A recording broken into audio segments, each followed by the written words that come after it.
বন্ধুরা আরেকটি নতুন ভিডিওতে আপনাদেরকে স্বাগত। আমি আছি দেয়ানগঞ্জ বাজার রেল স্টেশন, তার বাহিরে। এখান থেকে আমি যাব বাহাদুরাবাদ পুরাতন যে রেল স্টেশন ঘাট ছিল সেখানে। ঘাটের কি অবস্থা আপনাদের দেখানোর চেষ্টা করব। চলুন। ড্রাইভারের নাম হলো দুলাল। আমি দুলাল ভাইয়ের রিক্সা উঠলাম। অনেক চেষ্টা করলাম এই অটো সিএনজি এবং বড় অটোগুলিতে চেষ্টা করলাম, কেউ ওখানে যাচ্ছে না, কেউ অনেকে চিনেই না। গ্রামীণ মাঠঘাটের মধ্য দিয়ে পথ চলা শুরু হলো। এভাবেই এগিয়ে চলছে আমাদের অটোরিকশাটি। কিছু দূর যেতেই হাতের বাম পাশে চোখে পড়ল দৃষ্টিনন্দন একটি মসজিদ। উপজেলা মডেল মসজিদ, ইসলামিক সংস্কৃতি কেন্দ্র, দেয়ানগঞ্জ, জামালপুর। খুব চমৎকার একটি মসজিদ। বাহাদুরাবাদ ঘাটের উদ্দেশ্যে আমি চলে যাচ্ছি। একের পর এক গলি দিয়ে এইভাবে রাস্তা পার হয়ে চলে যাচ্ছে সামনের দিকে। এখানে অনেক কষ্ট করে দুইটা রিক্সা চলাচল করতে পারবে। এখানকার বাড়িঘরগুলি খুবই সুন্দর লাগছে,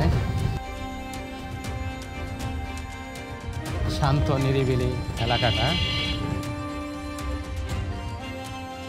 রাস্তার দুই ধারে গাছপালা। ছোট্ট একটি বাজার। এখানে একটি রেস্টুরেন্ট আছে এবং একটি ফার্মেসি, কয়েকটি দোকান। এটা হলো চুকাইবাড়ি প্রাথমিক বিদ্যালয়। চুকাইবাড়ি বাজার পার হয়ে আমরা চলে যাচ্ছি সামনের দিকে। একবার ভাবুন তো, এই অজপাড়া গায়ে রেল চলতো বীর দর্পে আজ থেকে 100 বছর পূর্বে। ওই যে রাস্তাটি দেখা যাচ্ছে সেখান দিয়ে রেল চলে যেত বাহাদুরাবাদ রেল ফেরিঘাটে, যে ঘাটটি যমুনা নদীর তীরে অবস্থিত। ওই যে পুরাতন ঘাট সেইখানে গেছে, সেইখানে ওই যে ফেরি দিয়ে রেল পারাপার হতো। এখানে একটি ভেসাল দেখা যাচ্ছে। আমার উচ্চারণ কোনো ভুল হচ্ছে কিনা জানি না, এটাকে আমরা ভেসাল বলি। এখানে জোয়ারের মধ্যে এটা পাতা হয় এবং এটা উঠাইলে মাছ হতো।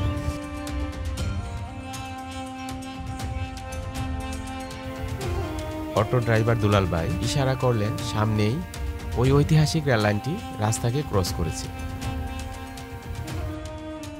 রেল লাইনের উপর আমি দাঁড়িয়ে আছি। দেখুন এই রেল লাইনটা আসছে, এখানে রেল লাইনটা পুরো ঢেকে গেছে। এদিক দিয়ে সোজা চলে গেছে সেই বাহাদুরাবাদ যে রেল ফেরিঘাট ছিল সেখানে। ঐতিহাসিক এই রেলপথটি একসময় অত্যন্ত গুরুত্বপূর্ণ এবং ব্যস্ত ছিল। একে ঘিরেই যমুনার বুকে চলত রেল ফেরি এবং যমুনার দুই তীরে চলত বিশাল কর্মযজ্ঞ।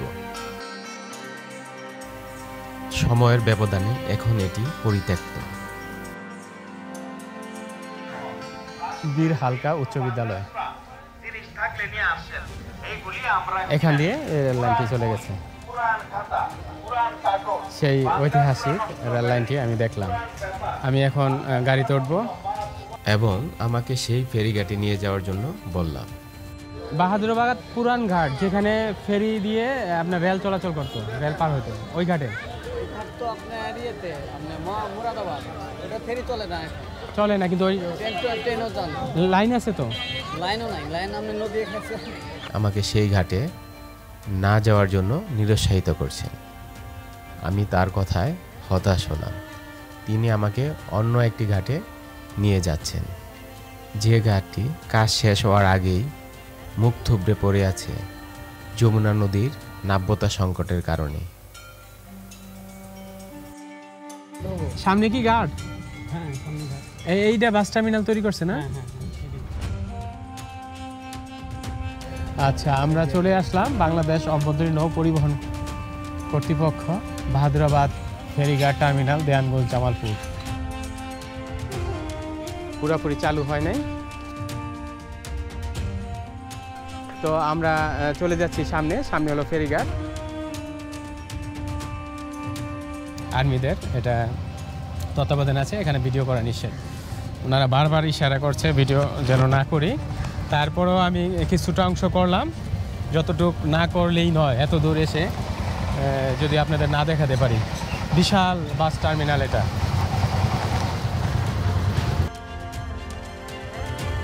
নদীতে পলি জমে একটি চরের মতো তৈরি হয়েছে।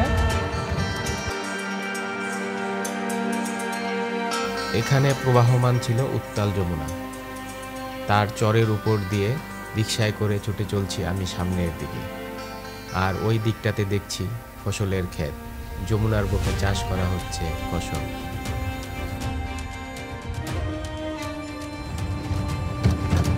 ওই যে সামনে দেখা যাচ্ছে ঘাট।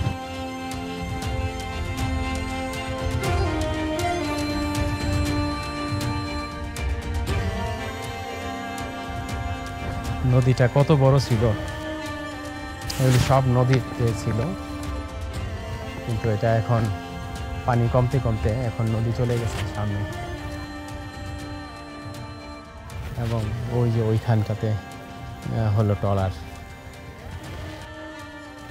আমি ওই ট্রলার পর্যন্ত যাই, ভাড়া কেমন ওটা একটু জানার চেষ্টা করি।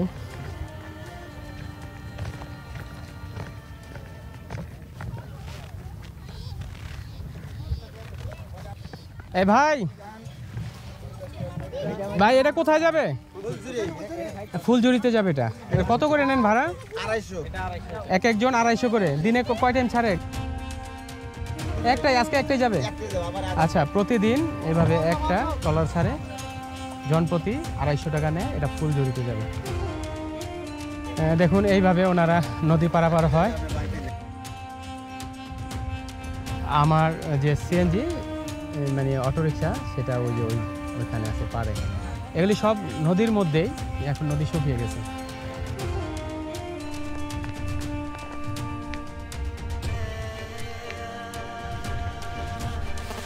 যে ট্রলারটা দেখলাম সেটা দিয়ে যায় ফুলঝুরি, এবং আরও অন্যান্য ট্রলার আছে সেগুলি দিয়ে বালাসি যায়। বালাসি, ফুলঝুরি এগুলি সবগুলি হলো গাইবান্ধা জেলার অংশ। বাস টার্মিনাল দেখলাম, তার উদ্দেশ্য ছিল এখানে ফেরি দিয়ে বাস চলে যাবে ফুলঝুরিতে অথবা বালাসিতে। কিন্তু নদীর যে নাব্যতা সংকট, নদী শুকিয়ে গেছে, সে কারণে সম্ভবত এই টার্মিনালগুলি বন্ধ আছে, কার্যক্রম বন্ধ আছে।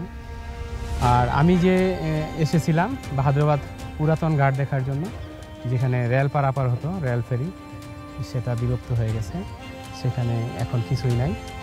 তো এখানে শেষ করছি ভিডিওটা। সবাই ভালো থাকবেন। পরবর্তী ভিডিও দেখার জন্য আমন্ত্রণ রইল। আল্লাহ হাফেজ।